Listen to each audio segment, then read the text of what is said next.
Class 8-man has been one of the more consistent classes all throughout the year. Again, 7 classes in the state of Iowa. It feels like 8-man, we've had our top tier of teams kind of settle themselves in right from the get. But last week we had a monster upset that really threw a wrench into everything. So this week's rankings, for the first time in a while, we got some shakeup in the top 5. So excited to get that going. But we got to start with 16 through 11 before we get to that point. At number 16, Glenn Ralston. They beat Coon Rapids Baird last week 24-6. It's a big rivalry game over there. So Glenn Ralston, they hold on to number 16. At number 15, Lone Tree. They had a top 10 matchup against Central City, which they lost 44-13. Not enough to knock them out of the rankings, though. At number 14, Bishop Garrigan. They jump up a few spots after beating GTRA 48-20.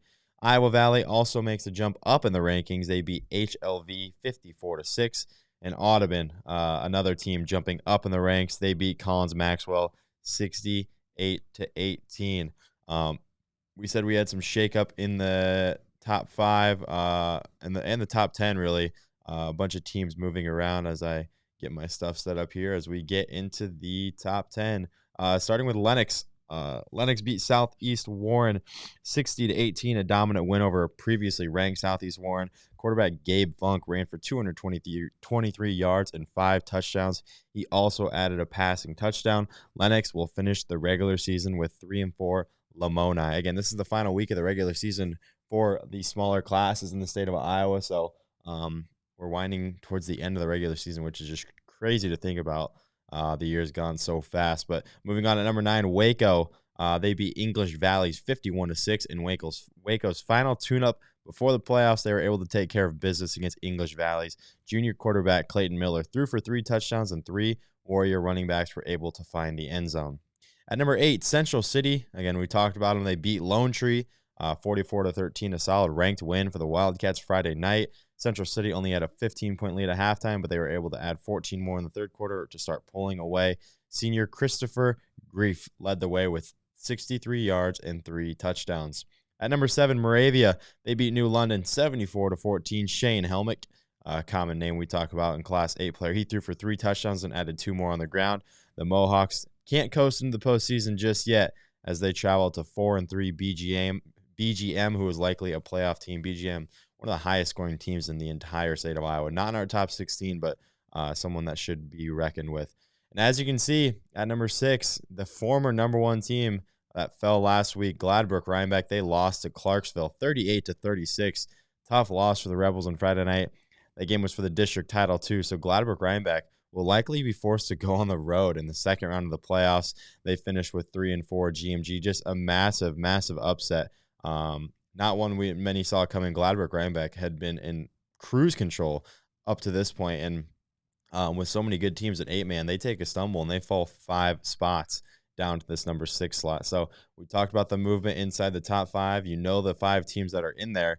It's just a matter of where they're placed. So let's check it out. At number 5, Bedford. They've been here at this spot for a while. They beat Lamoni 87-6. Bedford was well over halfway to 100 by the end of the first half, totaling 60 points before the break. Silas Walston led the scoring with 4 rushing touchdowns. 4 other Bulldog running backs added a score. Bedford will conclude the regular season with 4-3 Southeast Warren. At number 4, Remsen St. Mary's. They beat a good Woodbine team 56-26. Remsen has managed to reel off 20 straight victories, and maybe more impressive is that they are 54-2 over their last 5 seasons. The Hawks should have little trouble pushing it to 21 straight when they face 1-6 West Harrison on Friday to wrap up their regular season. At number 3, the team of the week, pulling what might be the upset of the year across all classes, Clarksville. They move up 8 spots after they beat formerly number 1 Gladbrook Rhinebeck 38-36. Game of the week in Class 8-man and maybe the entire state. Back and forth the entire way. Clarksville led at half. Gladbrook Rhinebeck, led by 12 2 separate times. But in the end, McCade Bloker linked up with Sam Hudger to tie the game, and the two-point conversion was the difference.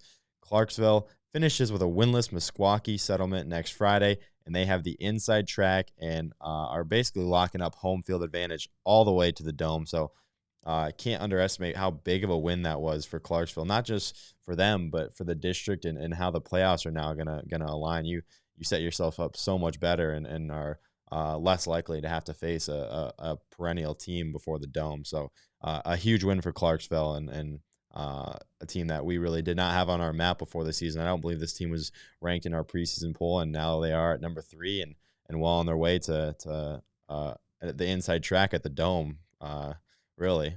But moving on, a few teams that really get a bump with Gladbrook Rhinebeck losing is Cam and Winfield Mount Union.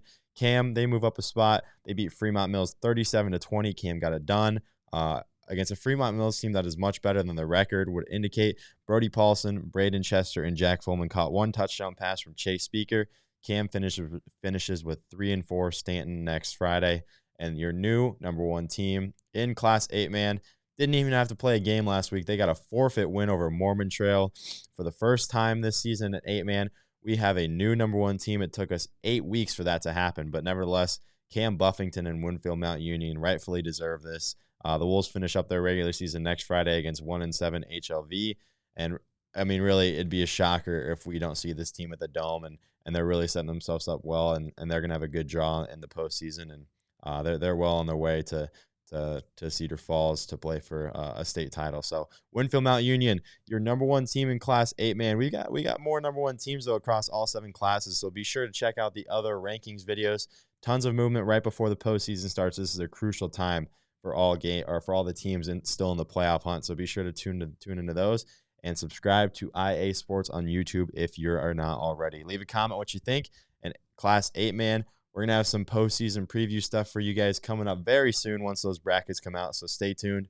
You're not going to want to miss it. IA football is the place to be for your high school football coverage. Class 8-man fans, I will catch you next time.